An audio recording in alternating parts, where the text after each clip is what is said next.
If people are doing this work to try and escape the pain, sooner or later, it actually shifts to being, can pain actually be ecstatic? Can we actually enjoy the heartbreak on a deeper level? Magnificence is the boundless expanse of being, a liberation from limitation. It is the embodiment of authenticity, where you shed the shackles of self-doubt, shame, and imposter syndrome. Here, worthiness flourishes like a vibrant garden where you have the power to determine your actions, destinations, and your closest relationships. In the realm of magnificence, creative individuality takes center stage. Your greatness is acknowledged, celebrated, and nurtured. Gone are the days of mindless conformity or fitting in just to keep the peace. This show and your host, Patricia Lindner, are here to guide you as you align with your authentic design, leading the way to a life of purpose and fulfillment. Magnificence is not some unreachable peak or distant dream. It's inside you, waiting to shine brighter than you ever thought possible. Welcome to your magnificence. Hello and welcome to another amazing episode of Magnificence, the one and only empowerment podcast that strikes a match and shines the light on the magnificence of my guests. And today I have with me the magnificent Mark Bentley. Hello and welcome to the show. No, Patricia, it's a real honor, genuinely, to be invited on your podcast. And I've been looking forward to this. Yeah. So let's see what unravels. I've been looking forward to this as well. And so it is such a big honor to have you because I totally love the work you do. And before we dive into all of your magnificence, I would love to introduce you briefly and really briefly because people will get to know you during the course of what we talk about. And they will definitely, and so this is my big promise, they will sense the light you radiate and the wisdom you radiate. And so I would love to only say about you, and this is not to make it short, but Mark Bentley is a human design and gene keys guide with a keen eye for the future. And he is on a mission to serve humanity in such an amazing way to make the world a better place for everyone. Welcome again to the show, Mark. Well, it sounds like a nice guy. I'm looking forward to getting to meet him. He definitely is.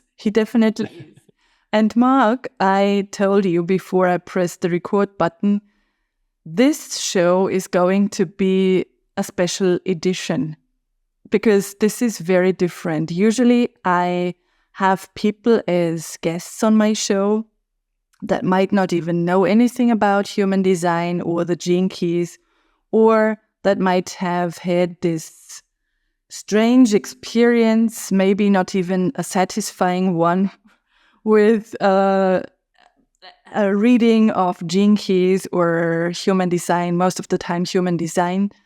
And so I shine the light on their chart, on their profile, on a definitely surface level in this session that we have together, this episode. And today I have someone who is an expert, who is a wisdom keeper, who is someone who is so experienced in both gene keys and human design. And so I had a couple of thoughts. First thing in the morning, when I woke up, I was like, this is going to be really special. And then I needed to run down to my office and jot down the 4 special points. And I wrote down, this is such an amazing special episode because why the heck am I inviting a specialist? I want to be the expert on my show, but it's not all about that. It's all about no competition. And I think that is what I want to present to the world. It's not about competition. It's not about, oh, I'm going to present a human design and gene keys expert. and then everyone is rushing to him. I want to really put that forward and show people it's not about competition. There is no competitive edge here. It's about shining the light on your magnificence, because the way you do it. And I had a reading with you, which was so enlightening. And this is the next point that came up. When people feel they are the expert in a field or they know a lot about things, why don't they invite someone into their space to show them a different perspective, to even become better at what they do, or to have some light be shown into some shadow spaces and places so that they can develop? And so this is another thought that I had on my mind. So I totally love diving into the depths with you, making it a very special episode. The other thing is, this gives me and us the opportunity to shine the light on the gene keys and on human design in a very different way. Not this print out version of 80 pages and you put it in a drawer and you never look back, because it was so confusing and cryptic. It can be so practical. And that was another reason why I invited you, because I know you're all about practicability and really making it something that you can live. Really live your genius. That is what you say. You say, live your genius. And the last thought that I had, and I need to look down, it's about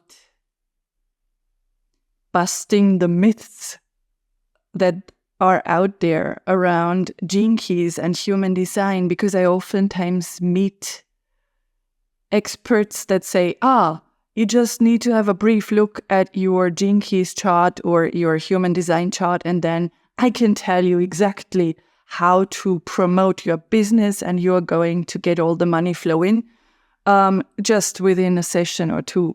And I would love to look at that as well. And I have another thought, but I want to hold it back for now. So I want to pause on the word to you after this brief introduction to this special episode and how these aspects resonate with you. Well, I'm looking forward to this even more now.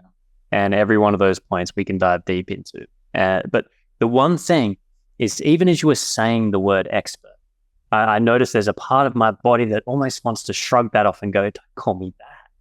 And really, when I drop into that, this idea of expert, really for me, I guess that concept has evolved to the point that to be an expert, it almost requires paradoxically to realize that I'm never going to be an expert. You know, it's kind of, I spent a lot of my life chasing all of this knowledge and this wisdom and going to the edge of the universe to try and find the answers to everything. And at every stage of the way, I thought I was an expert. I thought I was the master of something, until all of a sudden, like you say, a new perspective comes in. And yeah, it often does come from other people that are mastering different areas, such as Richard Rudd or Ra Uru in human design. But it also comes from the children around us, it comes from nature around us. The learnings and the lessons of life are everywhere. And so for me, it's to be an expert is really a step along the pathway to becoming a true beginner in the journey of learning and discovering life. So now I remember why I invited you to be a guest on the show, because every word, and that is so strange, and I want to really say it from my heart of hearts, resonates so much. And the words you choose, they have some secret, I would love to say, mystical power, at least when it comes to me. So I totally feel that, and I see the visuals when you speak. I see so many visuals when you speak. And I love that you are so humble and you say, expert is being on this path to a next level and another layer and another layer. And for me, this was already an invitation to shine a little light on your human design chart and the body graph and the way I look at it. So the very first thing that I do is I take it in as a piece of artwork. That is, whenever I look at a chart. And when I looked at your chart, what stood out was your throat chakra, the throat center, the manifestation center. And I was like really drawn to it and drawn to this connection to your mind. So, and this is not in-depth knowledge about human design. That's just showing my approach and sharing it with you to maybe give you my perspective in this special episode. It's like really you sharing from what you know, your wisdom, your knowledge, and you sharing from your heart of hearts, from who you are, from what you know, from your self, your beingness, and being able to share that with the world. And that was the first impression. And then when I did some research to just prepare the session a little bit, and I wanted to find a nice way to introduce you to the audience, then I came across a quote by Richard Rudd about you. And I want to read it out because that resonated so much with my first impression of your chart. And Richard said, Mark is a man with an amazing brain connected to an amazing heart. And I was like, yes, that's it. And that's it. And I see the genius when I look at the connection, the channels between your brain, your computer, and the connections between the self center and your throat center. And wow. Yeah. Can I just jump in there, Patricia? Please. And as you were reading those words, you know how it is. You can have all these amazing things in life, and then the moment passes and you move on to the next thing, and life goes along. And I recognized those words when you started reading the testimonial from Richard that's on my website. And two things landed. One, there's something special about you reading that and me listening as a participant in this, as opposed to me reading the words. And that they landed deeper. And I have never put together what you just put together when you saw those words and what you see in my human design profile. Richard Rudd has not seen my human design profile that I am aware. So he was not making that reference based on anything to do with my human design profile. And so it's really interesting how, you know, over the years of doing this work with human design, gene keys, I'm one of the greatest skeptics of my own work in life and always have been. I question everything. And from a place of curiosity, if it's wrong, great. It means I get to go deeper. Let's find something new. And it's these synchronicities, like I just experienced with you sharing that just then, that really helps crack through into those next levels and is evidence. For me personally, it's I would go as far as to say it's almost mathematical evidence when you get to see these different things line up. And yeah, so that was a really special moment for me. So thank you. You're so welcome. And for me, that was like, oh, so I look with the eye of an artist, and then Richard Rudd, as this amazing expert, says something that I discovered just by looking at your chart with his own words, And so I love the synchronicity as well. And now that you say he did not even look at my human design chart, that makes it even more special. And so I think that is the evidence for those many layers and those many aspects that can be revealed when looking at a chart. And whenever I look at my chart or someone's chart that I've read before, there are new aspects, new layers, new nuances to what I've seen before. And I ask myself, why didn't I see that? Why didn't I look at that before? Wasn't that good enough? Which connects me to one of my shadow places. Was this a failure, the reading? So, but now seeing it from a gift side, this is so nice to always be able to see it through a different angle or in a different light. Yeah. Fantastic. Yeah. I just feel there's a quote Richard says as well that I think really dances around what we just experienced in that. And I think it's such a valuable statement to carry whenever you're playing with anything like astrology, human design, gene keys, anything like this, any kind of profile. He has this beautiful saying, people first, numbers second. Mm-hmm. And what he means by that is, in the end, be present with the people that are in front of you, because they are a living embodiment of this work. Yeah. The numbers on the charts, they're guides, they're keys that help us to discover these aspects. And more than anything, I think what you've touched on there is the work with human design and the gene keys, for me, is all about shifting our perspective. Because from one perspective, a situation can be terrifying. It can be one of the most traumatic experiences in the world. But then for another person, so for example, standing on top of a cliff, on the edge of a cliff. Now, I'm an ex-stuntman / carny, crazy. I love heights.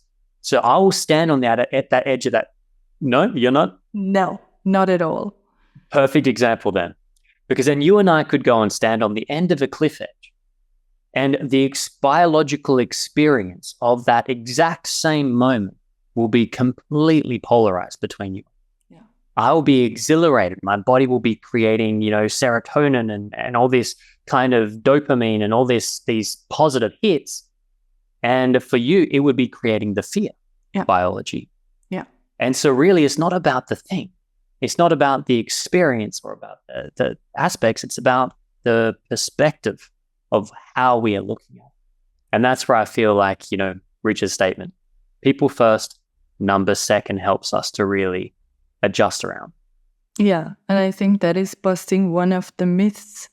If you have those computerized print-out versions of a reading, then it's numbers first and people second. Because whenever I sit across a person, and I don't know if this is the same for you, the reading is different, even though the numbers might be the same, because related to exactly this person, it is different. And there are different aspects that come forth, and different words that need to be said. And so that is why I highly recommend going to someone to guide you through a chart, like Mark, for example. Or Patricia. To see it in a different light and not having the artificial intelligence version, which is fine to get an overview, but not to, I think, for the growth aspect or the alignment aspect. And that is the example that you just mentioned with the cliff. So for me, it's all about getting into alignment with who you are. And whenever there is this fear aspect that you mentioned with me standing on the cliff, I'm not in alignment with my inner being, with my energetic blueprint. So I need to go from there and go to the place that brings me into alignment. And oftentimes it needs awareness from the outside, which brings me back to the expert word that you talked about, and you said, I never feel like the expert, and maybe it needs the outside awareness in this Magnificence episode to shine some light on your expert qualities. What I want to talk about is, and so for you, that's nothing new. I know that this is fact, but I want to shine a light on channel 731. And we could even talk about 731 in the Gene Keys as well. But this is a leadership channel. A leadership channel where you need to be invited to be the leader, because you know that you have something inside of you that makes you the leader. But you are a much better leader when you are invited to it or elected, or people see that there are those qualities inside of you. Then you can really be the truest leader of all the leaders out there, showing others what a great light is shining inside of them, or what path to take, and giving them some guidance on that. So there's this magnetic power inside of you, and also this natural leader quality, I would say the natural expert, because you are not staying stuck at a certain level of expertise, but you are constantly developing it and constantly building more insights that you can share with the world. You could totally go into this direction of, maybe I'm not the expert at all, and you don't say that, but shining the light on those qualities and being really firm in who you are and grounded in maybe your past makes you this amazing leader and expert in your field. And that's what I see when I look at this channel 731, and maybe that even is a confirmation for your different expert status. I love the way you break it down, Patricia. And I have to say, I'm really enjoying this. It is such a rare in fact, I don't think I've had anyone look at my profile for years. And my first human design reading changed my life and got me onto this pathway many, many years ago. I think it was maybe 12 years ago, 13 years ago. Mm-hmm. And hearing it now through you and just sitting back knowing, okay, I'm not the analyst. I get to relax. I get to just receive from you, Patricia, on this magnificence. And there's a real magic in that. Even just in being seen and hearing these words being reflected back. It's something, like you say, there's coming back to what you were saying about printouts. When we print out a profile, there's some amazing, AI generating, apps out there now and things that work with all this stuff. And I think it all has a place. But it's not the same, because when I read those things, there's a part of my brain that is sabotaging. There's a part of me going, no, you're not. Don't tell. No, who do you think you are? You keep telling yourself you're great. You're going to get kicked out of the village. Everyone's going to hate you. It's like in Australia, there's this real tall poppy syndrome, they call it, meaning that if the poppy that is taller than all the others, they chop it off because it's too tall. Yeah. And that's a big thing here in Australia. And it's been a big theme my whole life that I've had to work with. And interestingly, you bring up the 7 and the 31, this channel that's, like you say, it's all about leadership. And when you look at my Gene Keys profile, the 31 isn't there. Yeah. And so people often get confused. Oh, but it doesn't have all the aspects. It's like all the aspects are there in your genome, in your DNA. And it will come down the track. It is there. You just don't see it in that sense. But that 31, which when we look at it through the lens of the Gene Keys, so if you're deep in human design, the Gene Keys book can be a great way to be able to understand the gates and all these numbers in a more digestible kind of way. Human design can be a bit analytical and intense. But when we look at this 31, it's the shadow of arrogance, the gift of leadership. And arrogance This 31 was a gene key and a human design gate that it took me a long time to come to peace with. And I actually did a post on it on Instagram just a few days ago while the sun was moving through that aspect around leadership. Being that there's elections and all this going on, I thought, well, let's drop into this 31. And one of the gifts that the 31 gave me quite a few years ago was helping me to catch my own arrogance. And not in the arrogance of, do what I tell you to do, I'm the best, I know what's going on, that classic arrogance. It's worse. It's the sneaky arrogance. Yeah. And I was a master of that sneaky arrogance. And that's the arrogance I was. And this sneaky arrogance is more about, I am not good enough. Who am I? This whole thing of like, I'm not an expert. Mm-hmm. In a way, that's actually kind of arrogant. Who am I to turn away the gifts that the collective consciousness granted me, that I came into this life to offer to the world, that I have in my hands to serve with? Who am I? How arrogant if I say, oh, no, I can't use it. Oh, no.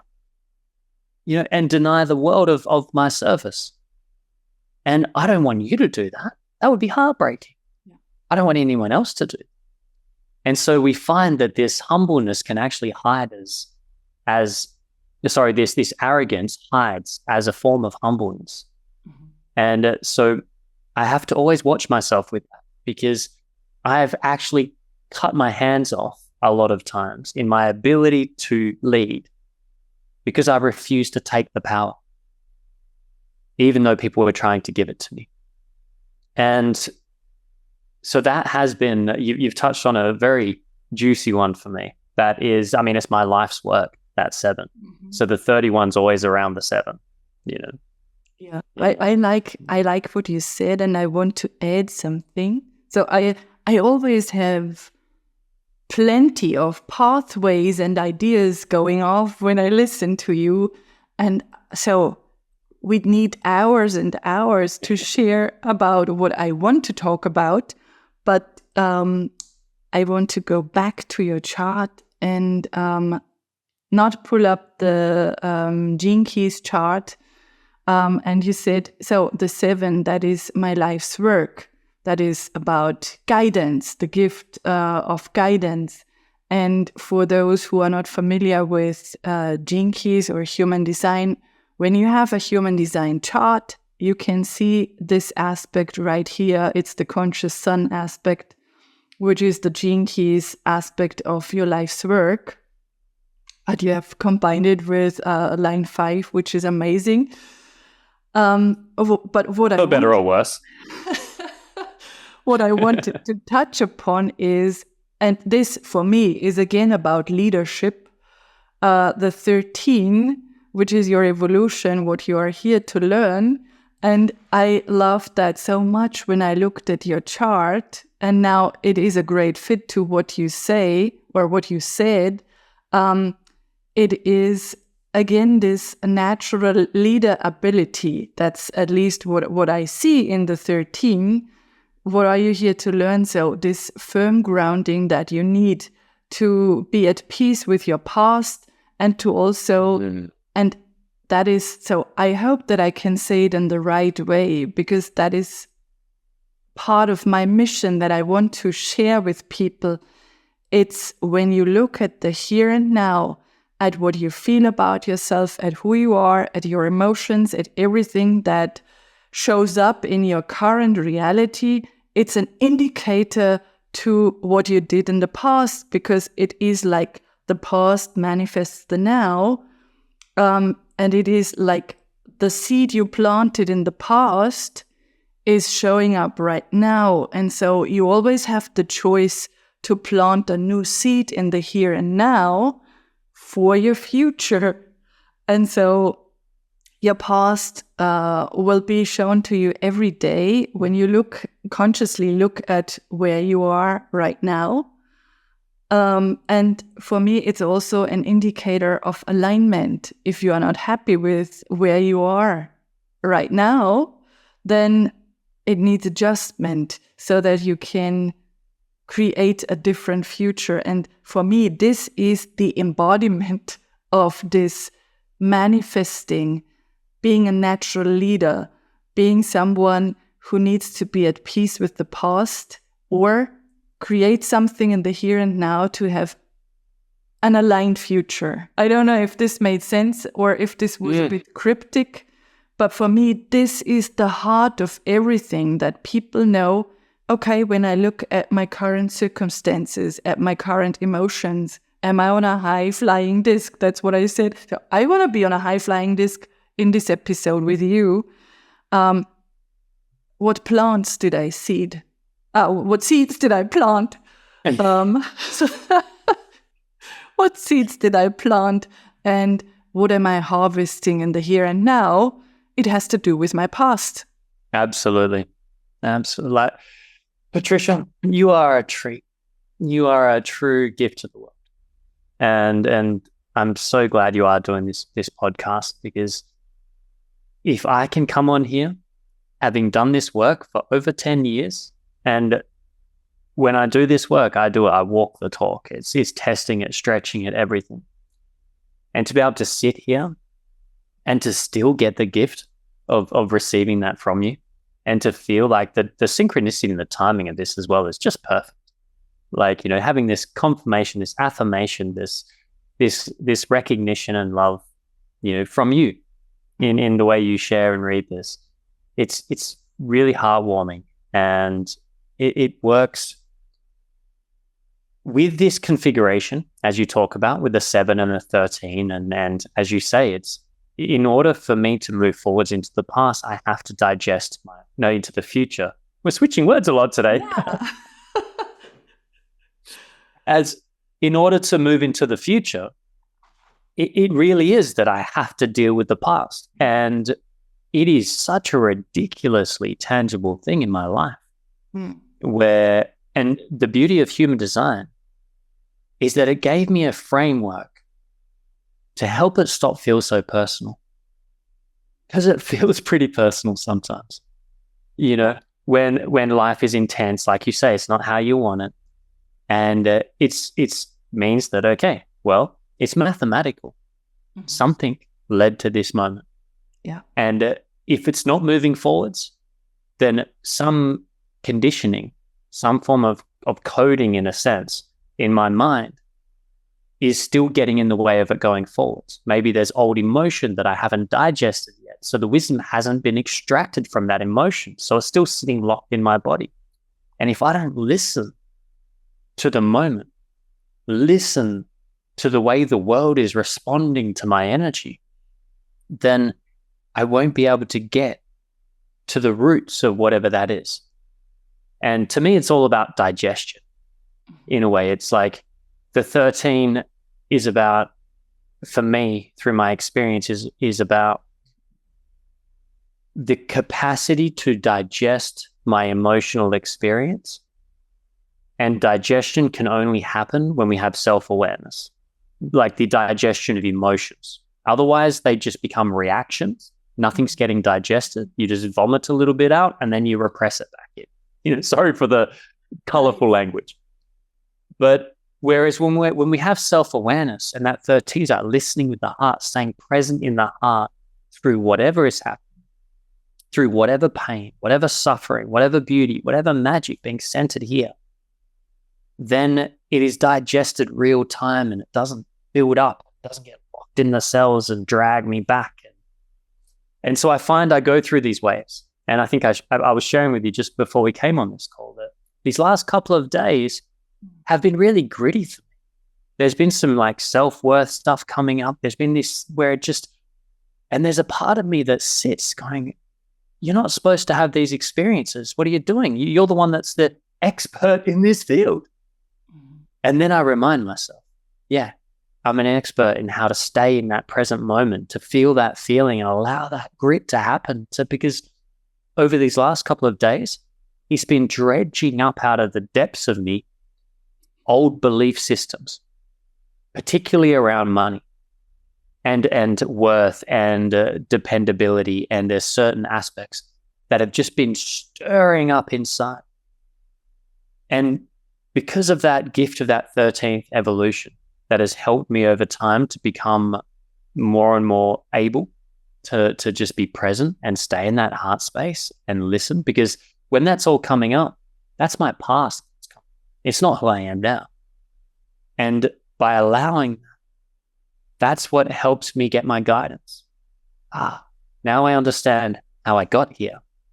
It helps me know where I need to go next, in that sense. I love, love, love that. And this gives me another bridge into maybe something that people need to hear right now.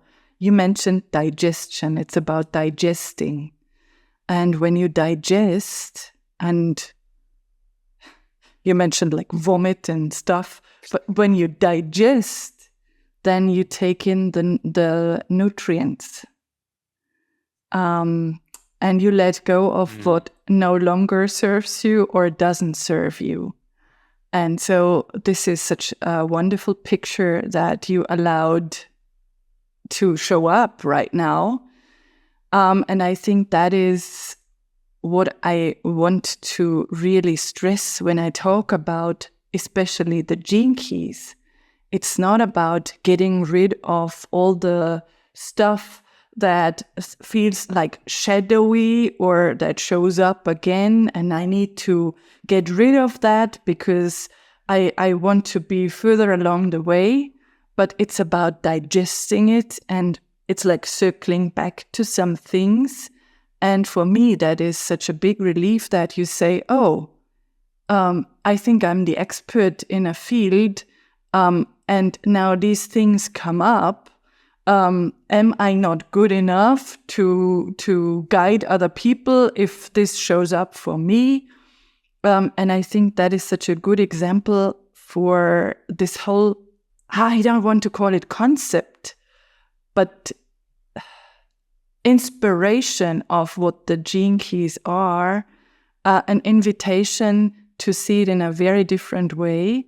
The shadow aspect is not something that is you need to get rid of, and you only are light, and then you are in this awakened state of full-blown light. But it's more getting into alignment and more getting into alignment, and taking the shadow as a starting point and not judging yourself, because if you judge yourself, then you plant another seed of misalignment. And I think it's this acceptance, this walking the path with this open heart, without judgment, being more and more stable in not the reactions, the way you perceive what's going on.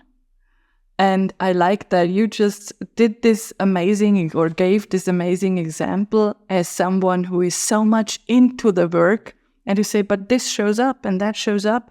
And this is another indicator of, I can continue the work, and I'm moving on a more high-flying disc right now and tomorrow and the other day, even though a shadow shows up, a conditioning shows up, anything shows up. That's what I love about the gene keys. Indeed. And even to the point, Patricia, that it's almost like, there can be, I know for myself, in the earlier days of the spiritual pursuits, etc., was chasing this love and light and everything perfect. That has changed immensely over these years and this work. And now it's more about how deep in the grit can I get? How fully in the human experience can I be? How much can I experience ecstasy and heartbreak and grief and loss at their full kind of, what do you call that? Detail. There's a word for it. But, the full expansion of this human experience. And one of the gifts that this work has really helped me with, and why I'm such an advocate for sharing, and really is what we've just been talking about, is there are so many moments that are being experienced as traumatic that don't need to be. And it's Benjamin Harvey an old coach of mine I used to have when I was learning the coaching work back in the day. He says, trauma is simply, what was it? Undiscovered wisdom, something along those lines. The idea being that when we have a traumatic experience, it's because we weren't ready for it in some way. There was something we weren't prepared for. And it causes a kind of neurological loop to form. So whenever you have a similar experience, it goes back into fight and flight again. And what he will put forward is, if you are able to revisit that with self-awareness, that moment, you will discover there's a lot of lessons to be learned from. And when you extract that wisdom, like you talk about digesting the food, extracting the wisdom. So when we digest our traumas and we extract the wisdom, it's no longer traumatic. The fear is no longer there. And it's been insane to watch how many people have had wild traumas that they said would never be fixed. A lot of military, etc., healed through this process. And so if we look at that, it really is like the evolutionary function of humanity, that's how humans evolve. We have emotions that are basically the information from the experience. We digest the emotion that helps us learn from the experience. We then recalibrate our brain patterns to perceive it differently, and then we go back in again. And trauma just is when it gets stuck. So for me, I find that the more I get into this work, the more I find myself drawn working with people that are dying, working with people that are going through intense suffering. I've had clients that have gone through the worst abuse you could ever imagine. But when we shift our perspective about all of this, we start realizing it's not as personal as we think it is, and that there's actually an incredible gift hiding inside it if we can have the courage and the tools and the space to be able to hold it. And that's what I see human design and Gene Keys. They create these frameworks, especially when facilitated by someone compassionate and such as yourself, Patricia, that you have that ability to see with that. I love the way you say you see it like an artist. You can see it with the creative, how it all comes together. That transforms the world. And then that's how we evolve. So for me, if people are doing this work to try and escape the pain, well, it does help escape the pain on one level, then that's okay too, because sometimes we got to have that to get us started, But sooner or later, it actually shifts to being, can pain actually be ecstatic? Can we actually enjoy the heartbreak on a deeper level? In the same way we watch a sad movie and we enjoy it. That's what I just did yesterday, and I needed to cry, to be honest, because I was so moved and touched by the depth of the message. And I enjoyed it, even though I was crying. And you only can experience that when you dive into the depth of what is possible, because that is what I see. And I don't know if you agree with that. I walked a small German group through this contemplation of the Gene Keys, as they wanted someone and not read the books, and they were not able to take the English courses because of the language. And so the further along the way we get, the more shifts take place in their perception of pain, to this extent of what you just said. In the beginning, there was this, no, this is so negative, and how could I not feel like a victim when this and that shows up? And now we are at the end of the love sequence, and they react in a very conscious, very soft way, and it feels like they can extract and digest the nutrition and the nutrients of pain or of shadow experiences, trauma, and they see so much of a transformation. And I think this is a lifelong transformation that is going on, so it's not a quick fix. And so I so much appreciate what you just said. So we could dive into so many things. One aspect that is still on my mind, you talked about money. And I feel like opening your Gene Keys chart and the Pearl. I don't know if this makes sense, but I want to fight the myth of talking about this Pearl sequence. And you mentioned, it was around money and money things and conditioning around money. And that's, for me, that is an invitation to open your Gene Keys. And I want to make that bigger.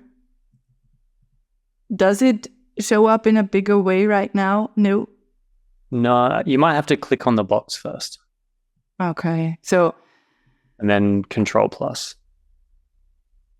Oh, that'll work. I did Control Plus, but it didn't blow it up. So. All right, we can work with it. Yeah. So it's not about all the written aspects, but it's about really giving an example of what the Gene Keys can do for you, or how the guidance could work. And I've seen so many people speak about, okay, let's just not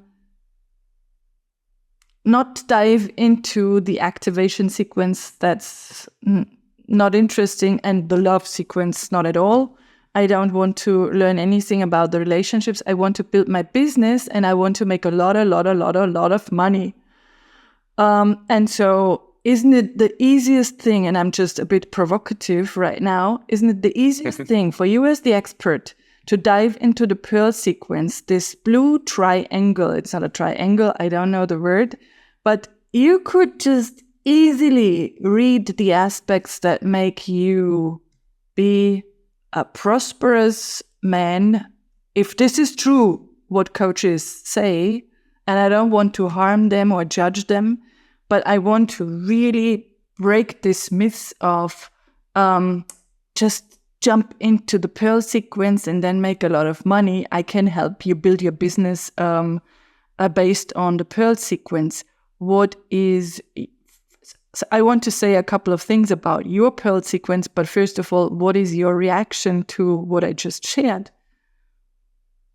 My first reaction, Patricia, is I always love when someone gets a little provocative and juicy.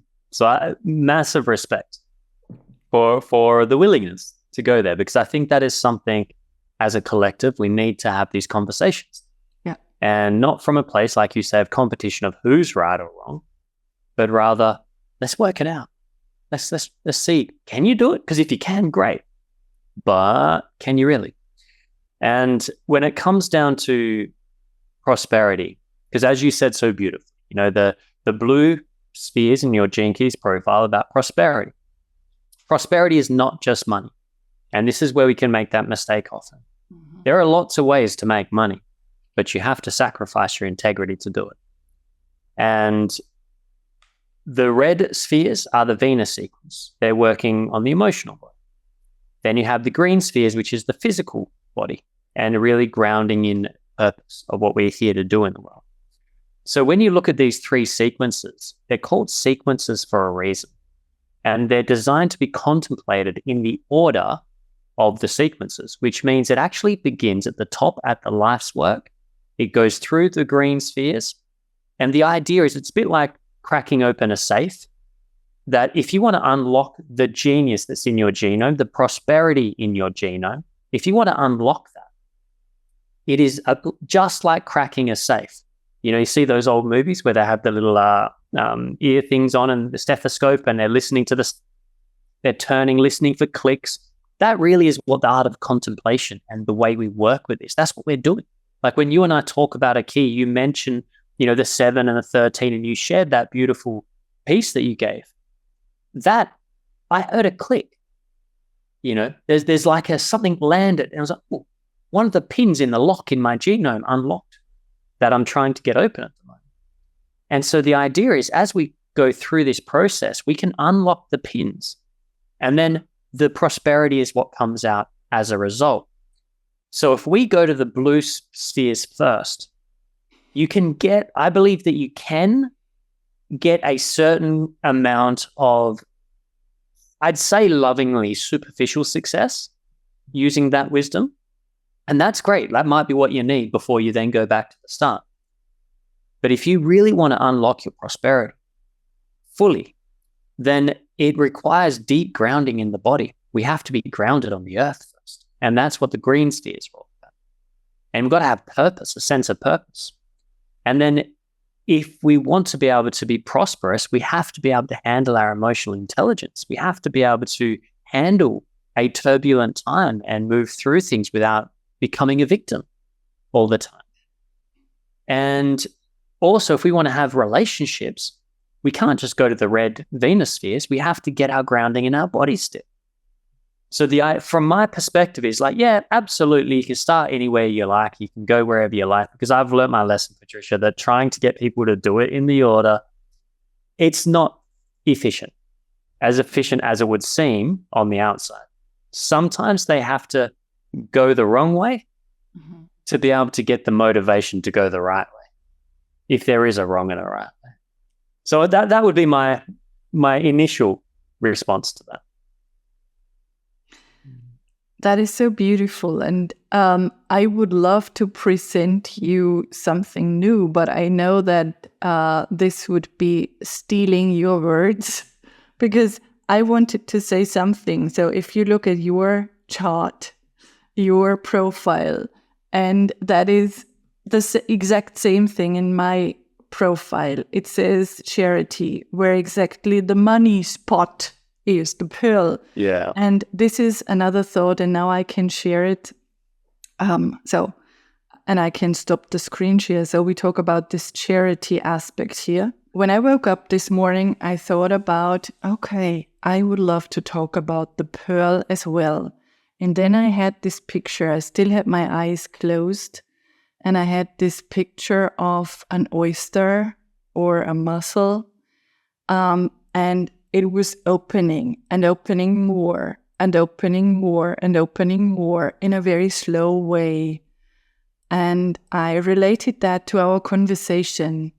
And I thought, like, this could be such a great picture to present to you and the audience when talking about a gene key or human design work. But as there is the pearl sequence, I would love to relate it to the gene keys.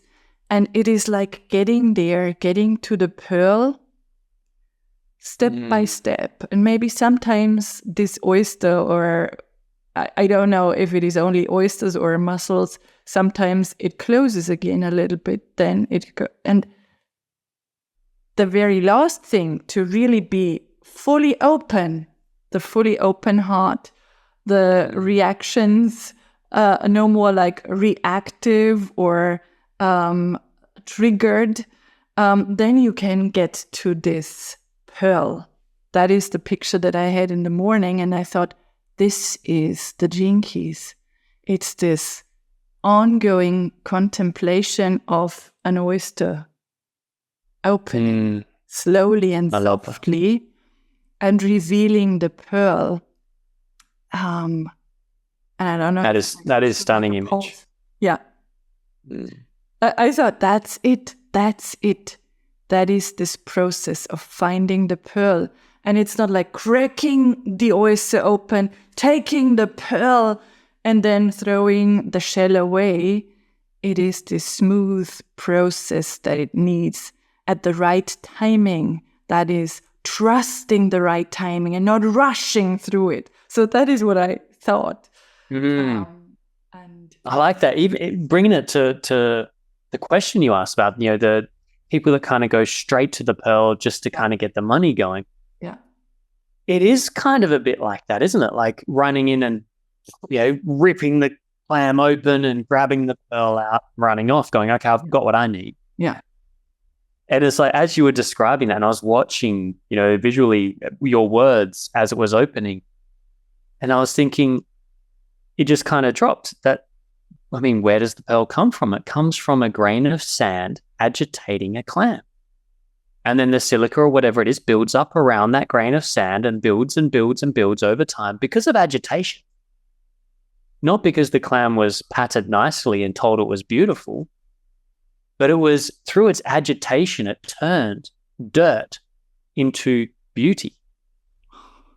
And in a way, I just realized that's the shadow to the city. That's like the awakening experience right there.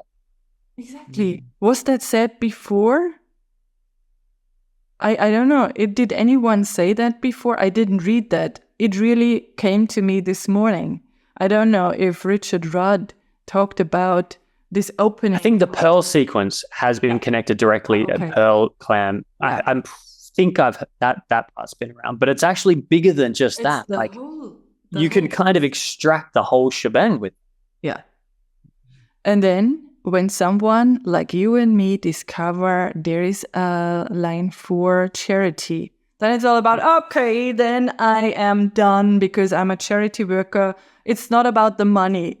And I want to really point out that was one of the biggest takeaways when I had a reading with you, and you showed me, and this is, I want to end our conversation with something that stands out whenever I talk to you, but I want to hold it back still. Then you opened up such a different point of view towards charity. And so I see charities in your chart as well. So you are not meant to earn any money. So no wonder why you need to think about and maybe feel stuck in this aspect. No, but you said to me, it's all about the money. And you can see this in a very different aspect, point of view, and light.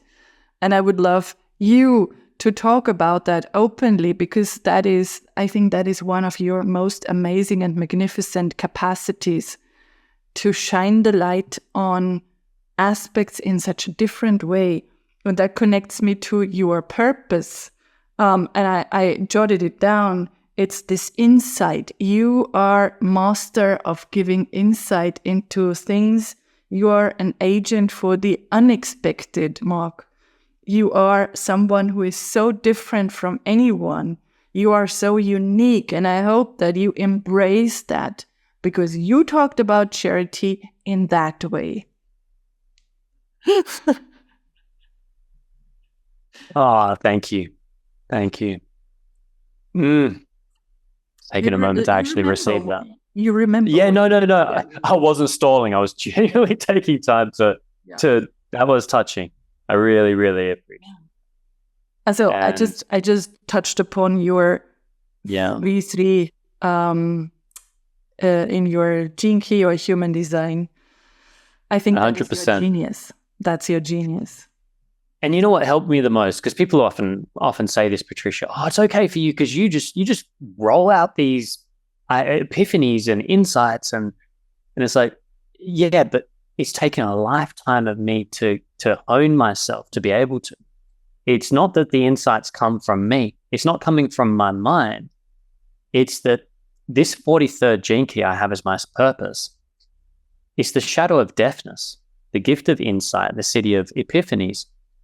And if I think I know the answer, if I over-prepare and study your profiles and try and get ready for a session, I actually restrict the amount of current, in a sense, that can higher dimensional kind of information that can come through.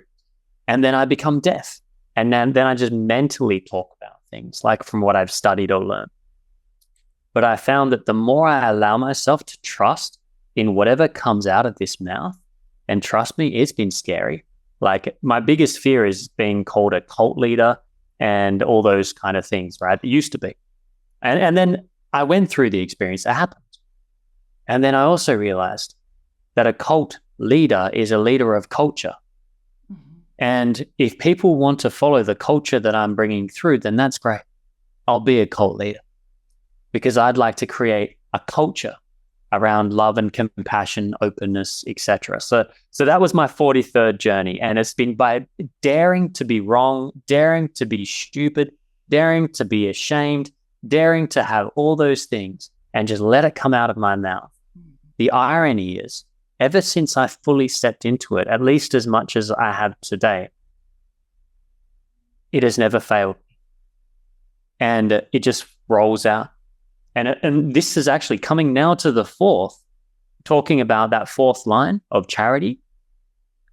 This is where some of the challenge has been in even charging for my work, because it is so easy in a sense.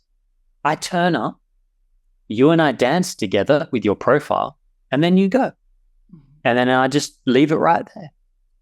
And there's a part that feels like, that's not fair.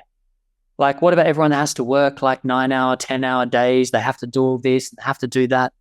That's not fair. I shouldn't be able to just do this.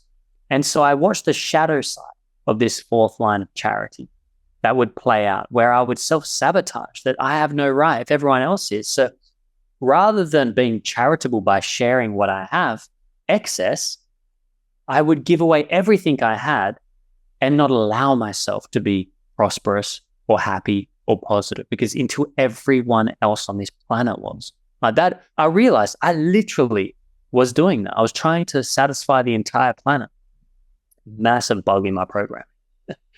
And so for me, charity, when you have this fourth line in your pearl, ironically, I would say it means that you will make more money than you could imagine.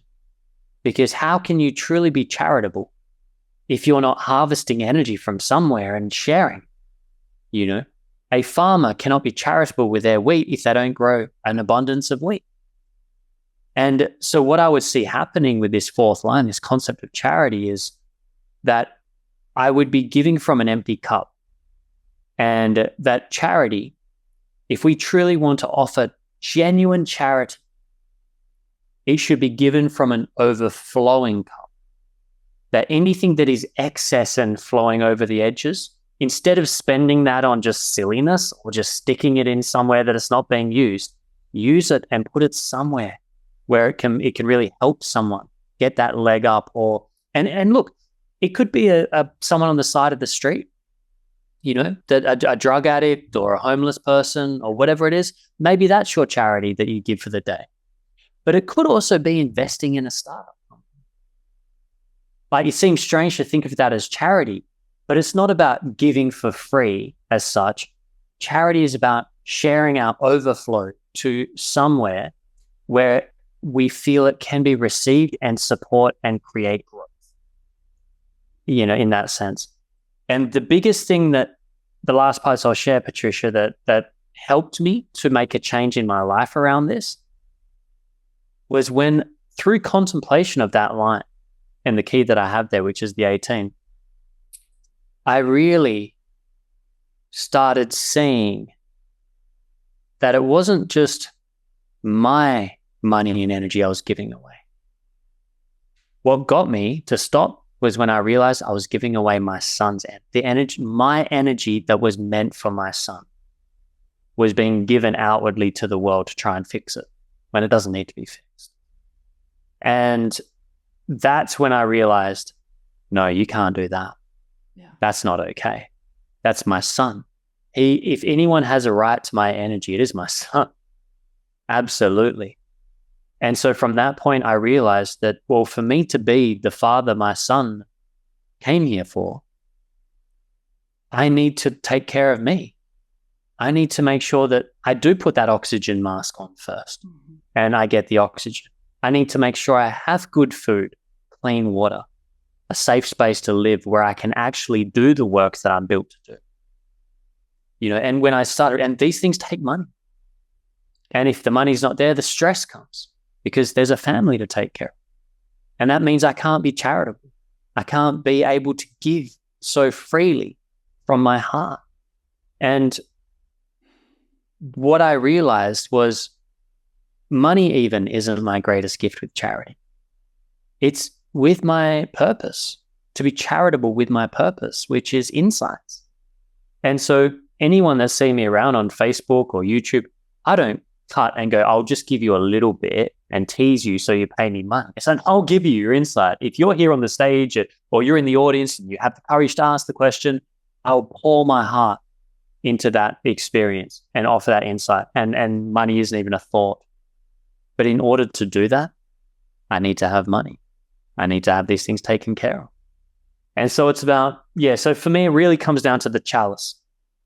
Fill your own cup, and then joy comes from the sharing, and even more abundance turns up. Because when someone sees someone who is a master of charity, because what we call charity out there is not charity to me, right? It's corrupted, it's problematic. It's most of the money goes to trying to run the money to get it to people they want it to get to. And ironically, people are sending $100 to Africa and maybe $2 gets there to the family when they could have given $100 to someone down the road and $100 would have gotten to them. And so there's this inefficiency in this idea of what charity is. And so, so for me, as you can see, this is just a juicy one that I love discussing, because it really, I feel, needs to shift away from this victim mindset. Because when and maybe this will be the last thing I say on this, when we talk about charity in the mainstream way we talk about it, in my perspective, it feels like we are constantly putting people into the position of the victim. They're victims. Everyone's a victim and they need to be saved. And when we do that, it's kind of like we energetically try to pull power out of them and take, give me your power, let me fix you. We don't know why that person's there, how they got there, what preconditions that were made before they incarnated into this lifetime. Maybe that person came to have that experience of living on the street and suffering and dying young. Maybe that is literally what they came for.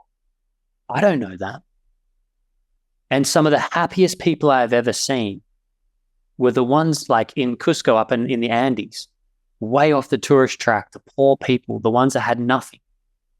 But they also had a simplicity because they had nothing. And there was a joy that came out of that, a human connection, and they had family bonding that I hadn't seen before. That was beautiful. That money kind of makes hard to get. And so there's this thing around charity that I think I'm realizing talking to you now, Patricia, that is an even bigger thing for me than I thought it was. And so that's my brain dump on that one. I love what you just shared. And I don't know if I'm even capable of mirroring back to you what I just received. And usually I ask my guests on, hey, can you share a little insight, a golden nugget, a hidden gem with the audience? I think that was already such a hidden gem that might have cracked people open that saw prosperity in a very narrow way, or charity in a very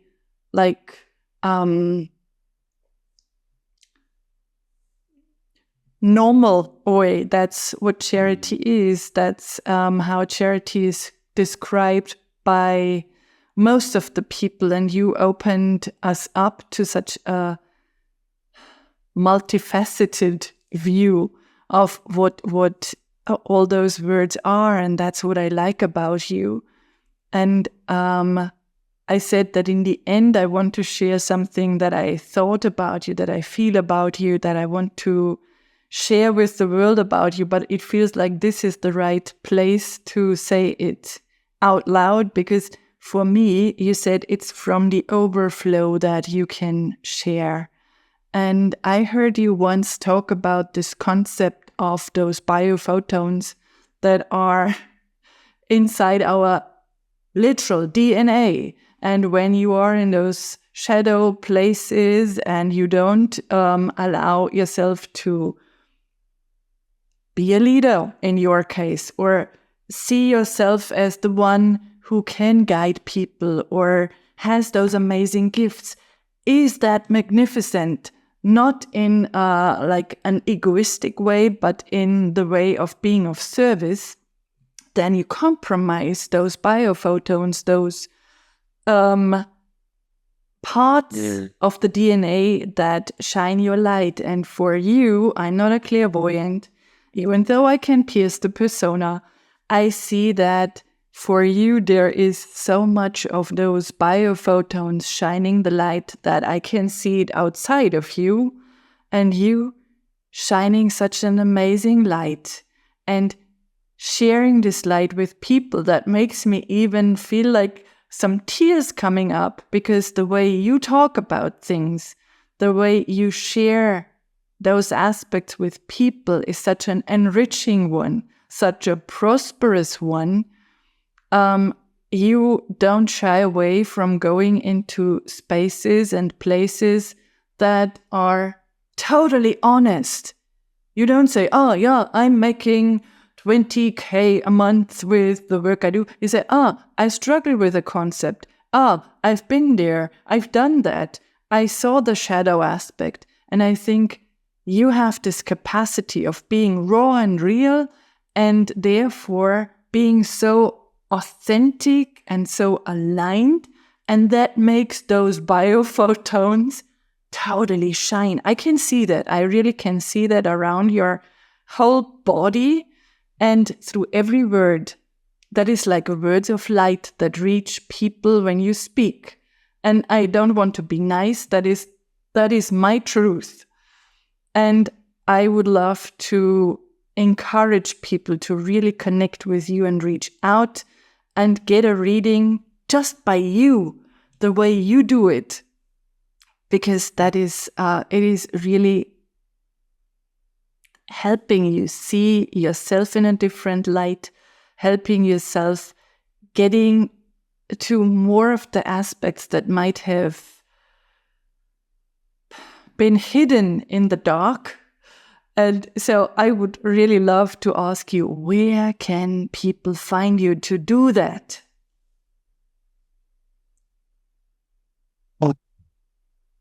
Well, first of all, thank you. Sincerely, Patricia, this has been a very special podcast moment for me as well, to be here together with you and to be seen so deeply. So if people want to find me, they can find me on my website, which is markbentley.com.au. If you Google Mark Bentley, Gene Keys, I'll pop up. So markbentley.com.au, or you can find me on Instagram. I think it's markbentley199, but you'll find me if you search. And so on Instagram is probably where I'm the most active with social media. Put out posts relatively regularly, got here and there, goes through waves. So probably Instagram's the best place. I am on Facebook, but again, I'd say Instagram or the website are the best places to go.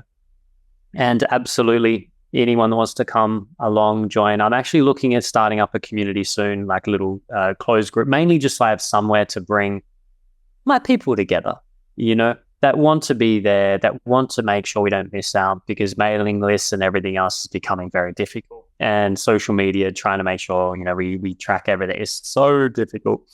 So I'm going to try and create a little community space where I can invite people in. So that will be something coming down the track. So tune into the website and my Insta for that. And I would just like to say, Patricia, before we close up, that it has been a true delight. We connected quite synchronistically, not that long ago, just a couple of months ago or something. And then you just chucked that inspired message into the thing saying, hey, do you want to be on the podcast? And then we connected and started chatting, and then we had our little meeting. Then you had a session, and now here I am with you, getting to experience your magic. And every step of the way, it has been such a joy. And you have gifted me so much in today's session, which is a real treat, because I'm used to turning up, and I love just listening and letting me share is a gift in itself for me, being that that's part of my whole purpose and life's work. But to be able to receive that gift back that you offered today with a different perspective and a genuine, I could feel your honesty in how you share. It's not easy for people to touch that part of me anymore, because it's kind of like, it's gotten smaller and smaller. The rest is all open for everyone to see and touch. So that part that's very small, that's still there, you managed to touch that. And that speaks volumes to me that I can trust you to be able to really connect into me like that. So I just wanted to reflect that and say thank you. And that I want to say the same thing But if you're feeling drawn to go deeper into this work, then I can highly recommend Patricia as an amazing human being that can really take you on that journey and walk by your side. So thank you, Patricia. Thank you so much, Mark. Now you leave me speechless, and all the thoughts that I had that I still wanted to share, they are somewhere out in the space. And no, I wanted to close this magnificent special episode of Magnificence with some words, because this was a longer episode than usual, but I feel and I still think that is something that was so needed, because we touched on so many deep aspects. Integrating your chart and talking about general aspects. And I know lots of people that like your way of looking at human design and the gene keys, and that are open to watching a longer episode, and that will be filled with delight when listening to this episode. So it was such a pleasure, such an honor, such a deep, different way of looking at things. And I hope that we could inspire so many people with what we talked about. I thank you for being my guest. And I think that's it. But I still feel a bit speechless because of what you said. Thank you. Well, Patricia, honestly and genuinely, anytime, just send the invitation. I'd be more than honored to come and continue the conversation on your podcast. So you know where to find me. Super. And it's been a treat. Oh, and to the listeners, all of you that are listening, I want to say thank you sincerely for taking the time, because there is a lot of content out there these days. There's a lot of places you could go, and whatever synchronicity brought you here, you listened and you took the time to be here. And I want to thank you, because without the audience, podcasts don't exist. We don't get to do what we love. So thank you for everything that you bring to the table. Have an amazing journey with human design, the gene keys, wherever it pulls you. Remember, there is no right way, there's no wrong way. But whichever way, as long as we cultivate self-awareness and pay attention, then we'll find our way. Yeah. And so thank you. Thank you so much. We are deliberate creators of what we want to see in our lives. And that is the final word of this wonderful, deep, amazing, magnificent episode, special episode of Magnificence, the one and only empowerment podcast that strikes a match and shines the light on the magnificence of my guests and, of course, on your magnificence. I hope to see you in another episode. Thank you for watching, and talk to you soon. Bye for now. Thank you for joining us for this empowering episode. To continue this journey of aligning with your true purpose and uncovering your magnificence, schedule an illumination call with Patricia at patricialindner.com. Please share this episode with someone who needs it, and subscribe to the show on YouTube and your favorite podcasting platform. Join us again soon for another episode of Magnificence.